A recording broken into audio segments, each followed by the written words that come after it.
this is Vicki Gervicus with the Greater Gainesville Chamber, and I am delighted to welcome Kat Cammack today. Kat has had a very busy weekend after the storm, but she graciously agreed to spend some time with us today and help us get to know her even better and answer a few questions as we race to November, which I know is going to be here in clearly the blink of an eye since we are approaching October at lightning speed. Kat, thank you again so much for taking the time today. Well, thank you for the opportunity, Vicki. It's always great to chat with y'all. And if my connection is a little spotty, it's because I am really out in the middle of nowhere. But thank you for the opportunity. All righty, terrific. Well, let's jump right in. The first question is, given that you are our incumbent, it's not like you can say you don't know what you're getting yourself into. So why are you running for the office again this time? Well, it's interesting being out on the road, really. So now we're past Hurricane Helene.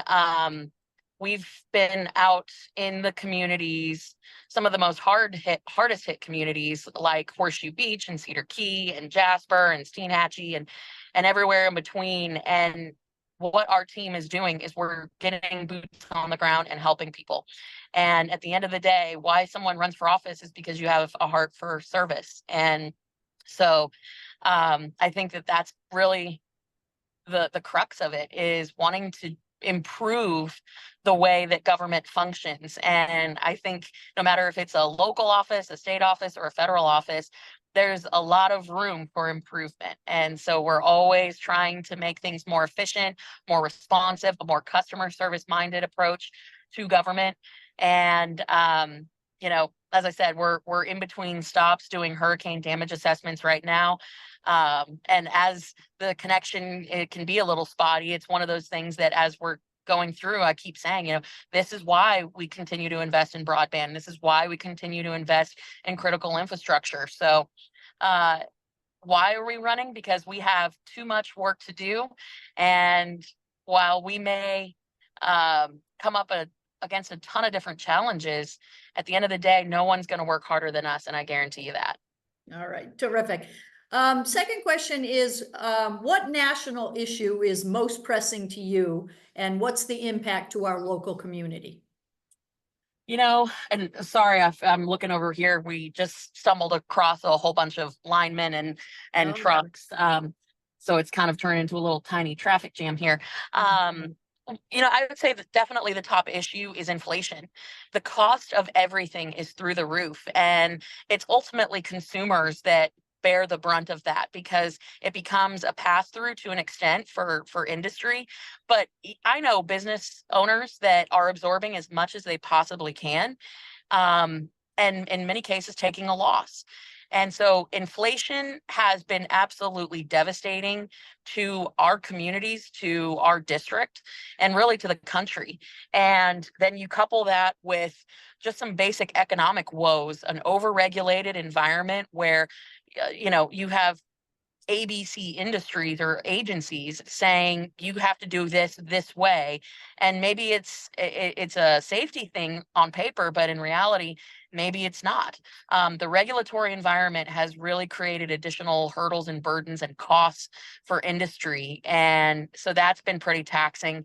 And then you look at the tax code. Really, when you think as a business owner about the upcoming Tax Cuts and Jobs Act expiring, that will immediately increase every single tax bracket a minimum of $1,500. But then for businesses, you're looking at a higher corporate tax rate. You're looking at a higher rate of capital gains tax. And there are proposals out there from the vice president that wants to tax unrealized gains.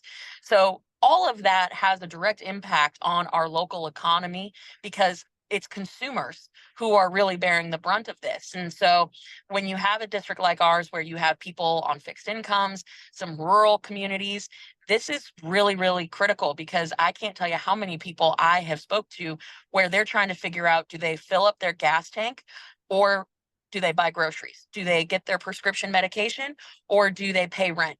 These are all considerations that people are having to deal with every single day. And I would say It used to be that people would say, I'm living paycheck to paycheck. Now I hear we're living paycheck to Wednesday and we're borrowing the rest. Credit card debt is at a historic high, and nearly 1 out of 3 Americans is behind on a utility bill. To me, that's just unacceptable. We can do better, and we can absolutely get government out of the way of industry, which will free up the pocketbooks for everyday Americans and especially folks in our district. Okay, terrific. We have our challenges. Right now, we're dealing with Mother Nature, but we Yes. have also been struggling with inequity. Continues to plague our region as in many parts of the nation. What factors are the most significant contributors, and how do you think Congress can best affect change with this? I'll give you a really good example of something that we're working on right now. I serve on the House Agriculture Committee as well as the House Energy and Commerce Committee. And those two committees are solely responsible for internet deployment, broadband deployment. And under the current administration, there's been $42 billion that have been allocated towards broadband deployment, but not yet a single connection has been made. Where those connections have been made are through previous fund stream that people are now starting to get access. And the fault of where these programs really is in a lot of census mapping. And I'll use the RDOF auction as an example. They used for auctioning off services, internet services, they use census maps. Well, when you look at a census map and the tracks, maybe one neighborhood was built with underground utilities and they had that built in, but the rest of that census tract did not. But according to the federal government, that looks like a served area, which really does not reflect the truth. So in our case, for example, in Gainesville, the east side is absolutely underserved. When we talk to people about it, they say, well, oh, but that census tract bleeds into this side of town, so therefore it's served. No, it's not. Mm-hmm. I think we have underserved and rural communities that have been looked over time and time again because of faulty mapping, because of the old school way of doing things. And that just even bringing awareness to that issue is one way that we can address it. And I will say in the second iteration of RDOF auction for those services, those internet services, we've been able to do away with the census tract mapping, which will actually deploy real infrastructure into the communities that need it most, not based off of a census tract, but based off connectivity itself. Very good. It is funny because you got a little squirrely there while you were talking about broadband, so it was a good illustration. Yeah. It certainly is still the case that divisiveness and gridlock have only increased in our nation. What measures do you think we need to take to move that forward? It is true that there is a lot of gridlock and divisiveness in Congress, and that has certainly bled into our communities. And at the end of the day, you have to look at this as, are we Americans first? Yes, we are. When people ask me if I am what I'm registered as, I say I'm an American first, a conservative second, a Republican third. And I think that's important because we all share the same community. We shop at the same stores. We take advantage of the same roads. We're Americans first. And how we get past that is we start working together. I can tell you that a lot of the work that we do, sorry, there was debris in the road.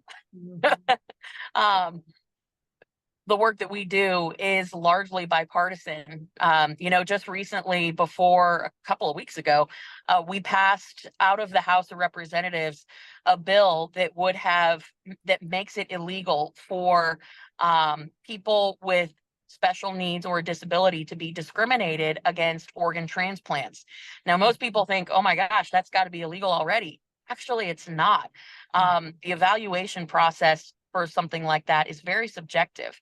And so we introduced a bill, the Charlotte Woodward Organ Transplant Discrimination Prevention Act, and that was an entirely bipartisan bill that passed the House a couple weeks ago. And we've had people in the district that were impacted. Their child was denied a heart transplant because they had Down syndrome, and their child died. It's a tragedy. So that is an example of some bipartisan work we're doing. In another vein, we have a lot of seniors in our community, and those seniors rely on caregivers, be it family members or close friends. And we've worked really hard on healthcare and resources for our caregivers, all in a bipartisan way. I think a lot of times people chase headlines, and that's what a lot of folks see, but really there is a lot of bipartisan work being done. And that's just good for America in general, for people to see that there are real issues being addressed in a bipartisan manner, where we see these as an American issue rather than an R versus D issue. Very good. Okay, and this little last question is the one we just love here at the Gainesville Chamber, which is, why should the business community support you? Well, as the business friendly candidate in the race, my goal is to make sure that businesses can grow, they can retain their workforce, grow their workforce, expand their footprint, and keeping government out of the way. I think that there's really two approaches that you'll see in this race. Mine is a very pro-business friendly approach, whereas the other is more of a top heavy down bureaucrat managing everything that, 9 times out of 10, these bureaucrats don't know what the hell they're talking about. So I think that we, as champions for the business community, we've been supported by NFIB as a legislator of the year. Sorry. You can probably hear the honking. There's all kinds of linemen and trucks running around right now. We are so happy with our linemen right now that they can do whatever they want. If they want to block traffic, go ahead. Yes. Well, and I'm telling you, the thing that is really frustrating is, as someone who has run a business, been a part of a family business, my family, we're third generation commercial sandblasters. It's really frustrating when you have government say that they're going to go out and create jobs. That government does not create jobs. We help facilitate an environment that allows for businesses to invest. And my goal is to make sure that we have long-term certainty through the tax environment, the regulatory environment, to allow businesses to say, you know what, I can make this long-term capital investment that's going to create jobs. That's ultimately what I think everybody wants. Nobody wants the knee-jerk reaction from administration to administration, which is why you need a strong Congress that's going to step in and reassert their Article 1 authority. So we have a tremendous amount of work to do in making sure that we're delivering real infrastructure and assistance into these areas. And, like I said, we're right now on the road going from town to town and getting these communities back on their feet. That's a real good first step in making sure that we can get our little local economies back on track. So very good.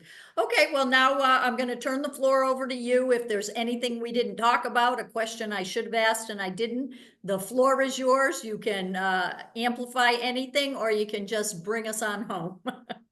Well, I appreciate the opportunity. Thank you so much for the flexibility, and sorry we are on the road, but that's just the way that it goes. We've been really successful in leading the largest regulatory reform initiative in American history, which is one of the most co-sponsored bills of the 118th Congress, and we couldn't be more proud of the work that we're doing there. But it's just the start. In terms of reasserting Article 1 authority, why that's so important for the business community is you can't fire these nameless, faceless bureaucrats that dwell in basements everywhere, but you can hire and fire your representative.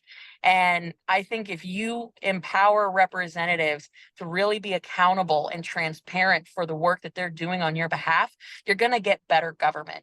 And so for the business community, it's not just regulations, it's not just the taxes, but it's also that long-term certainty, so that as people are growing and building their businesses and expanding, that they know that that's something that they can count on, that the rug's not going to get pulled out from underneath them.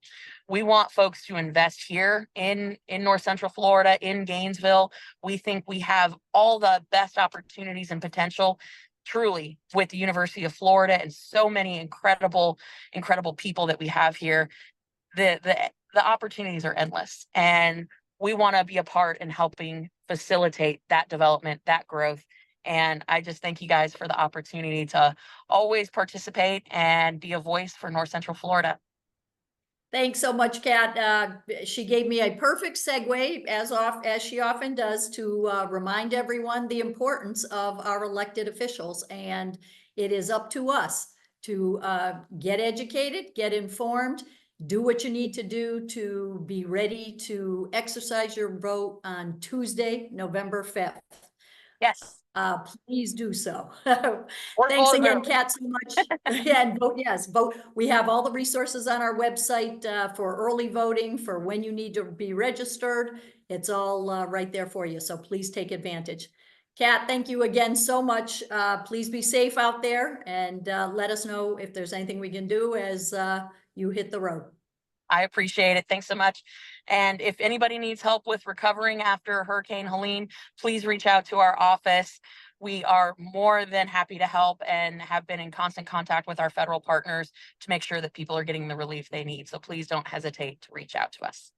Thank you again so much. Bye.